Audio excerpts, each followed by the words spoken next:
समन संस्कृति के अमर देवता, अध्यात्म के शिखर पुरुष, हम सबके आराध्य श्री प्रभु परमात्मा भगवान महावीर स्वामी के चरणों में शतस नमन। एक अपराजय और कालजयी संगठन के कुशल सारथी, उसके गतिशील कर्णधार और उसी संस्था के विनम्र कार्यकर्ता एवं नेतृत्व, कॉर्पोरेट क्षेत्र का एक सुलझा हुआ संजीदगीपूर्ण नाम, जीतो के प्रेसिडेंट श्री मोतीलाल ओसवाल, जीतो के सभी कार्यक्रमों के समन्वय का सेतु, एक जबरदस्त जाबाज कार्यकर्ता। हमारे सबके बीच में किसी न किसी को उनकी आवाज इन दिनों लगातार सुनाई देती है। जीतो के secretary general Shri Rakesh ji Mehta, media का और पर्टिकुलर व्यावसायिक और बैंकिंग और औद्योगिक मीडिया का एक जबरदस्त चर्चित धूमकेतु, जिन्होंने अपने सृजन से मीडिया में एक सम्मानीय स्थान हासिल किया है, हम सबके लोकप्रिय संजय जी पुंगलिया। और चूंकि अभी आर्थिक क्षेत्र की एक मजबूत व्यक्तित्व को आपने सुना, बिरला सन लाइफ के सीईओ श्री बाला सुब्रमण्यम जी। और बंधुओं, अब मैं नाम पुकारता हूं एक युवा शक्ति का परचम, जिसने बहुत छोटे से, एक बहुत साधारण परिवार से अपने कर्म को शुरू करके एक छोटे से स्थान से बंबई में आकर कॉर्पोरेट क्षेत्र का एक चर्चित नाम और एक सम्मानीय स्थान हासिल किया है, और बैंकिंग का एक बहुत, और हमारे सब कार्यकर्ताओं के बीच में एक स्पष्ट और विनम्र कार्यकर्ता और नेता के रूप में जिसने अपनी इमेज बनाई है, जो आज के कार्यक्रम के संयोजक है श्री संजय डांगी। बहुत अपेक्षाएं हैं संजय जी आपसे, हमको बहुत अपेक्षाएं हैं और निश्चित है वो पूरी होगी, क्योंकि जिसमें विनम्रता है, कार्य करने का अद्भुत हौसला है, तो वो लक्ष्य पूरा नहीं हो संभव नहीं है। ठीक इसी प्रकार हमारे एक बहुत सुशील और कार्य के प्रति समर्पित, जब जब भी मिलते हैं ऐसा मन करता है कि हमेशा मिलते रहें, ऐसे हमारे किंग नेकलेस के सेक्रेटरी साहब कोठारी जी। बंधुओं, आज मैं अपनी बात शुरू करता हूं बाला सुब्रमण्यम जी के शब्द से कि जब पर्स टाइट हो जाता है तो खर्चा कम होता है।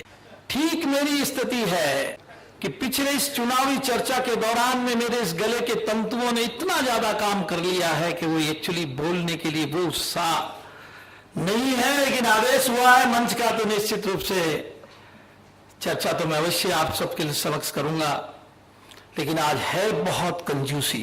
बंधुओं, जीतो क्यों बना, जीतो की क्या जरूरत थी, जीतो क्या करना चाहता है, जीतो के ड्रीम और सपने क्या है, और किस वातावरण के बीच में इस जीतो की आकांक्षा ने जन्म लिया, महत्वाकांक्षा ने जन्म लिया, इस संकल्प ने जन्म लिया, लक्ष्य ने जन्म लिया, टारगेट ने जन्म लिया। निश्चित रूप से आप अब तो लगभग सब कुछ जान चुके हैं इसके बारे में। फिर भी मैं आपसे एक चीज शेयर करना चाहता हूं कि संपूर्ण जैन समाज के बीच में पुंगलिया जी ने भी स्टेज पे गर्म पानी मांगा, और मैं जब से घुसा तब से कोई चाय या गर्म पानी खोज रहा था कि शायद थी थोड़ा गला तैयार हो जाए।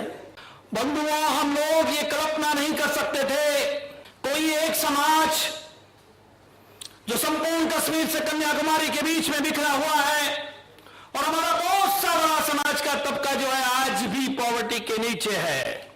और किसी ने ठीक कहा है, मेरे से पहले एक वक्ता ने माइक पर, हाँ सर मोतीलाल जी ने ही कहा है कि 100 टॉप बिलियनियर्स में से संभवतः एक नाम ही हमारे जैन बंधुओं का है। तो सभी प्रकार की विषमताओं के बीच इस जीतो के कंसेप्ट ने एक संकल्प दिया कि हम हमारे पुराने गौरव को हासिल करेंगे, जो इतिहास में हमें प्राप्त था। महाजन के शीर्ष स्वरूप पे हम लोग थे, कुबेर के खजानों पे हमें बिठाया जाता था। ठीक इसी प्रकार से आने वाले समय में भी छोटे छोटे किराने के दुकानदारों से छोटे छोटे कपड़े की दुकानदारों से या ब्याज की दुकानों से निकल करके हम अब वापस इस बदलते युग के अंदर उस शीर्ष औद्योगिक व्यवस्था के कर्णधार बनेंगे। और इस जीतों ने संकल्प लिया है कि हमारे में से एक भी बच्चा उच्च शिक्षा को प्राप्त किए हुए नहीं रहेगा। अगर वो रहता है तो इस जीतों की जिम्मेवारी है। ठीक इसी प्रकार से दूसरा संकल्प लिया है कि हमारे इस कश्मीर से कन्याकुमारी के बीच फैले हुए विराट जैन समाज के बीच एक भी हमारा मेधावी और प्रतिभाशाली बच्चा बेरोजगार नहीं रहेगा। ठीक इसी प्रकार से हमारा एक और संकल्प कि अगर किसी बच्चे में प्रतिभा है, किसी बच्चे में पढ़ने की लालियत है, आर्थिक साधन मजबूरी से उसे रोके हुए हैं, तो हमारा वो एक भी मेधावी बच्चा उच्च शिक्षा से वंचित नहीं रहेगा। बंधुओं, बिल्कुल अलग प्रकार की मौलिक सोच। संपूर्ण दुनिया के अंदर यह होता है कि आर्थिक रंग से इसकी मदद कर दो यार, इसको किसी भी तरीके से जीने योग्य बना दो। लेकिन जीतों की एक शाश्वत कल्पना है कि हम हमारे उस नीचे वाले तबके के उस छोटे बंधु को हमारे अपने बराबरी पे लाना चाहते हैं। हमारे उस साधार्मिक भाई को हम अपने बराबर का स्थान देना चाहते हैं। उस प्रकार की मौलिक कल्पना का सृजन हुआ। संपूर्ण देश में ब्रेनस्टॉर्म हुआ। लाखों किलोमीटर में स्वयं गया हूं। हमारे देश के जितने भी बड़े उद्योगपति हैं, जितने भी बड़े तपे हुए समाज सेवी हैं, जितने भी मीडिया कर्मी हैं, हमने इनको अनेक बार बुलाया है, इनके विचारों को सुना है। किसी प्रकार के प्रोफेशनल्स को सुना है, राजनेताओं को सुना है, प्रशासनिक अधिकारियों को सुना है। और सुनने के बाद में हमने उसमें ब्रेनस्टॉर्म करके मनन किया है, मंथन किया है, निष्कर्ष निकाला है। उस अमृत के कुछ बिंदु निकले हैं कि हम सदियों तक के लिए कैसे एक रेस्पेक्टेबल ऑर्नामेंटल कम्युनिटी के रूप में कन्वर्ट हो जाए और बहुत सुलझी हुई रणनीति के माध्यम से चलना चाहते हैं। कोई हमें जुलूस नहीं निकालना है, कोई हड़तालें नहीं करनी है, कोई बहुत बड़े नारे नहीं लगाने। हम अपने विवेक से, जो जैन धर्म के मौलिक संस्कार में है, जो विनय से बड़ी समझबूझ और सुलझी हुई रणनीति के माध्यम से उस क्षितिज को प्राप्त करना चाहते हैं, उस नई सवेरी को प्राप्त करना चाहते हैं, उस आलोक को प्राप्त करना चाहते हैं जिसकी स्वर्णिम प्रभात में इस जिनवाणी का प्रत्येक अनुयायी अपने आप को गौरवान्वित महसूस करें। बंधुओं, ये निश्चित है कि कई जन्मों के बाद मनुष्य जन्म मिलता है और कई मनुष्य जन्मों के जन्म के बाद में किसी को जैन धर्म और जैन कुल में जन्म लेने का मौका मिलता है। और अगर हमें जैन कुल में जन्म हुआ है तो हम अपने इस सब प्रयासों के माध्यम से उस शाश्वत और मौलिक सात्विक संस्कृति के उस स्वरूप को ऊंचा लाते हुए हम हमारे स्थान को अमेरिका के यहूदी कौम की तरफ प्रकट करें। वो वही वहां पर 1 से 1.5% है, हम भी हिंदुस्तान में 1 से 1.5% है। लेकिन हम चाहते हैं कि आर्थिक दृष्टिकोण से, राजनीतिक दृष्टिकोण से, प्रशासनिक दृष्टिकोण से सभी क्षेत्रों में हम सक्षम रूप में आगे बढ़ें और हमेशा सदियों तक के लिए हमारे आने वाली पीढ़ी भी उसी दिशा के अंदर गौरवान्वित हो। और उस पे के लिए हमने बहुत ठोस कार्यक्रम बनाए, ठोस रणनीति बनाई है। उन कार्यक्रमों को हमने जनता के सामने, हमारे जैन समाज के सामने रख दिया है। और ये मैं आपको सच कहना चाहता हूं, इन सबके मीडिया कर्मियों, उद्योगपतियों और इनके मंथन के बाद कहना चाहता हूं कि जो कार्यक्रम जीतों ने दे दिए हैं, अगर उन कार्यक्रमों में हम सभी बंधुओं का सहयोग मिलता है, और मैं निश्चित रूप से उल्लास से कहना चाहता हूं, पूरे राष्ट्र ने इसे अपने हाथ में लिया है, समस्त जगत से, चारों तरफ से जबरदस्त सहयोग मिल रहा है, तो इन कार्यक्रमों के माध्यम से हम रेस्पेक्टेबल और ऑर्नामेंटल कम्युनिटी का स्थान जो हमने सोचा है हम सदियों तक प्राप्त करें, लेकिन बहुत कम वर्षों में मिल जाएगा। ये संपूर्ण सच की तरफ हम अग्रसर हैं। उसके कुछ पायदान और कुछ स्टेप हमें तय करने हैं। और बिल्कुल पक्का है कि कुछ ही समय में हम आज 91 प्रशासनिक अधिकारियों को पद दिला चुके हैं और आने वाले कुछ समय में सारे प्रशासनिक आकाश पे हमारे जैन बंधु, सुसंस्कारित बंधु उस स्थान को सुशोभित करेंगे। केवल मात्र जैन कम्युनिटी को संरक्षण नहीं मिलेगा, ये अलग है। इस भारत मां पे संस्कारी बंधु राज करेंगे, प्रशासन करेंगे, तो कितना अच्छा कार्य होगा। तो इस प्रकार की कल्पनाएं लगातार साकार हो रही है, हम लगातार उस तरफ बढ़ रहे हैं। और अब ये देश में जीतो कोई नया नाम नहीं रहा। जीतो एक धूमकेतु के रूप में संस्थाओं के बीच में से एक आदरणीय और रेस्पेक्टेबल नाम की तरफ बढ़ावट पड़ती है। अब तो वो आने वाला दिन हो जाएगा। अगर आप जैन समाज के किसी समारोह में जाएंगे, किसी भी जगह पे जाएंगे, और अगर यदि आप जैनों के जीतों के मेंबर नहीं है, तो निश्चित रूप से आपके मन के अंदर एक, जिसे कहना चाहिए, कुछ अधूरापन सा महसूस होगा, या लोग आपको कहेंगे क्या भाई साहब आप अभी तक जीतों के मेंबर नहीं है। ये कल्पना बहुत तेज गति से, देखिए 2-3 महीने के अंदर हमारे नए अध्यक्ष के पदासीन होने के बाद या नए संविधान के लागू होने के बाद 2 घटनाएं देखिए बहुत बड़े ढंग से घटी है। एक घटना तो देखिए हमारे 8 मेंबर 1.5 करोड़ देने वालों ने तत्काल घोषणाएं की, और ऐसा इस जैन समाज का शायद वो इकलौता दिन है पूना के अंदर के 15 मिनट के अंदर 1 अरब 20 करोड़ रुपया इकट्ठा हुआ। हम लोग नाम लिखते रह गए, वहां से हाथ खड़े होते गए, कोई भी अजीतों का ऐसा सम्मेलन नहीं गया उसके बाद के अंदर के जब हमारे स्वनाम धन्य उद्योगपति या समाज सेवियों ने अपना नाम इस श्रेणी में जुड़ने के लिए अपने नाम को आगे नहीं किया। चाहे हम लोग जहां जहां भी गए हैं, चाहे कलकत्ता गए हैं, चाहे एक छोटी सी 5 मिनट की विजिट पे जयपुर गए हैं, लेकिन सभी लोग एक भी प्रश्न, बंधुओं, एकमात्र इस जैन समाज किसी समय भगवान महावीर स्वामी के जमाने में श्वेतांबर था, न दिगंबर था, कोई पंथ नहीं था, केवल भगवान महावीर के अनुयायी थे अथवा जिनवाणी थे। लेकिन उसके बाद लगातार हम टूटते चले गए, टूट और विखंडन का अनवरत सिलसिला चला गया। सबके लोगों के मन के अंदर एक बेचैनी पैदा हुई, एक कसक पैदा हुई, एक पीड़ा पैदा हुई कि क्या हो रहा है, हमारा जगत तो कहां गया है। उन सब के बीच में से देखिए आज ये परिपक्व विचार निकला है, ये ओजस्वी परिकल्पना निकली है, समय और काल के साथ ये जीवंत ऊर्जा का उद्घोष हुआ है, ये चैतन्य संतराद हुआ है। आने वाली पीढ़ियों को गरिमामय और श्रेष्ठ स्थान दिलाने के लिए एक सार्थक प्रयत्न का शुभारंभ हुआ है।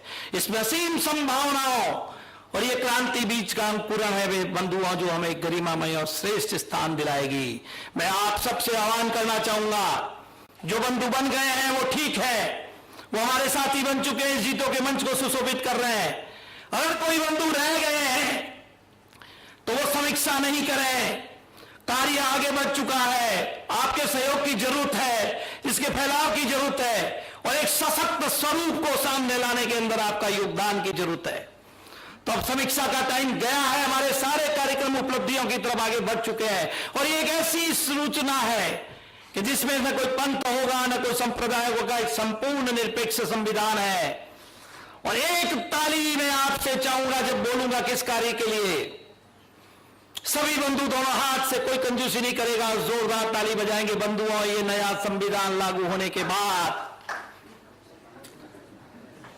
नया संविधान लागू होने के बाद अभी देश भर में जीतों के नए कार्यकारिणी के चुनाव, नए बोर्ड ऑफ डायरेक्टर्स के चुनाव की घोषणा हुई। मैं आपके साथ खुशियां और उल्लास से बांटना चाहता हूं कि पिछला काल किस तरह का विषमता का या कसाय का गया, और ये काल की शुभ सूचना पहली बार देश में मैं किसी को सबको आपके समक्ष देना चाहता हूं कि संपूर्ण देश में हमारे जितने चैप्टर है, जितने हमारे जोन है, केवल एक जगह पे बाकी है, क्योंकि वो बंधु अभी लंदन से जस्ट उतरे हैं और शायद शाम को 8 बजे उनकी भी रिपोर्ट मिल जाएगी। सारे के सारे चैप्टर्स में पूरे देश को सूचना गई, सब स्वतंत्र है जीतों के इस बोर्ड को सुशोभित करने के लिए, लेकिन सारे देश में बड़ी सुलझे हुए ढंग से सारे चैप्टर्स ने, सारे जोन के हमारे कर्णधार लोगों ने मिलकर के सर्वसम्मति और यूनानिमस से जीतों के नए बोर्ड का लगभग नॉमिनेशन के प्रस्ताव पास कर दिए हैं। ये बहुत सुखद सहयोग है, ये बहुत बड़ा उल्लास है इस संस्था को। आज भी मैं जब इसमें प्रवेश कर रहा था, मेरे मन में कसक थी कि 3 घंटे से एक जगह पे मीटिंग चल रही है, अभी तक उसका निर्णय नहीं आया, लेकिन इस मीटिंग का कितनी बड़ी, आज रियली कहता हूं डांगी जी, कोई शुभ संकेत है। आज आपके माध्यम से रियली जीतों का एक परिवार में बहुत बड़ी बढ़ोतरी होने वाली है। कोई भी बंधु जो मेंबर नहीं है वो पीछे नहीं रहने वाला है। संकेत मिल गया, मैं इसके अंदर प्रवेश हुआ, घंटी बज उठी, आदरणीय रसिकलाल जी धारीवाल का फोन आ गया कि यहाँ पर कोल्हापुर वाले बैठे हैं, नासिक वाले बैठे हैं, औरंगाबाद वाले बैठे हैं, पूना के सारे गणमान्य बंधु बैठे हैं। हमने सर्वसम्मति से पूना जोन के सारे डायरेक्टर्स का चुनाव कर लिया है। अब आपको मेल भेजूं या चिट्ठी पे लिखा दूं? उन्होंने चिट्ठी पे सारे नाम लिखा दिए। तो बंधुओं, एक बहुत बड़ी सहमति का नाम, एक अलग सपने को लेकर के, एक नए उल्लास को लेकर के, एक नई चेतना को लेकर के जैनों में जिस चीज की जरूरत थी, इस पवित्र समाज में कुछ करने के लिए, समाज के भले के लिए, राष्ट्र के भले के लिए, एक जिस ओजस्वी संगठन की जरूरत थी, जिस तेजस्वी परिकल्पना की जरूरत थी, हमने उसे पा लिया है और हम उसे ऊंचाई पे लेके जाएंगे। और सबसे बड़ी बात, आज तक कोई भी संस्था बनी उसके मंच पर बैठने के लिए, उसे स्थायी रूप से पकड़ के रखने के लिए षड्यंत्र होता है, कहीं ना कहीं साठगांठ होती है, अपनी मनमर्जी होती है, मनमर्जी से संविधान के प्रारूपों को आगे पीछे किया जाता है कि किसी तरीके से इसे मठ बना दिया जाए, कुछ लोगों की कठपुतली बना दिया जाए। लेकिन ये एकमात्र इकलौता संगठन ऐसा संविधान आपके सामने बन गया है, इसका कोई मालिक नहीं हो सकता, केवल भगवान महावीर की अनुयायी हो सकती है। ऐसे जबरदस्त संगठन को, ऐसे संविधान को आपने मान्यता दी है कि जो 2600 साल के टुकड़े का जनित्व अब एक नई शक्ति को एकाकार कर चुका है। इस देश का एक भी जैन बंधु ऐसा नहीं है, एक भी किसी भी बात के लिए कोई छोटा सा काला दाग इस जीतों के संविधान पे, ये जीतों के नेतृत्व पे नहीं लगा सकता कि मैं जीतों में क्यों नहीं जाऊं।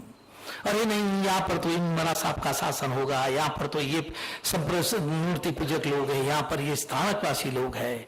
इस 2600 साल के पूरे कसाय को समाप्त कर एक मौलिक जबरदस्त चिंतन और एक अद्भुत चेतना को लेकर के एक नए संगठन और कंसेप्ट का जन्म हुआ है, उसका नाम है बंधुओं जीतो। अब इस जीतों की परिकल्पना को साकार करने के लिए मैं अनुरोध करना चाहूंगा, मैं आह्वान करना चाहूंगा, बंधुओं सभी लोग आगे आए और जिनके पास भी देखिए लक्ष्मी आती है,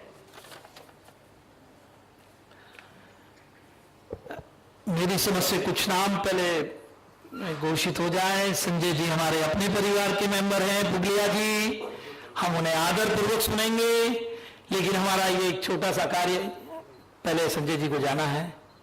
चलिए तो फिर मैं वापस माइक पे आऊंगा संजय जी के बाद, क्योंकि हमारा महत्वपूर्ण कार्य है, हमारे सबके दिलों का महत्वपूर्ण कार्य है कि हमें उसे अंजाम देना है।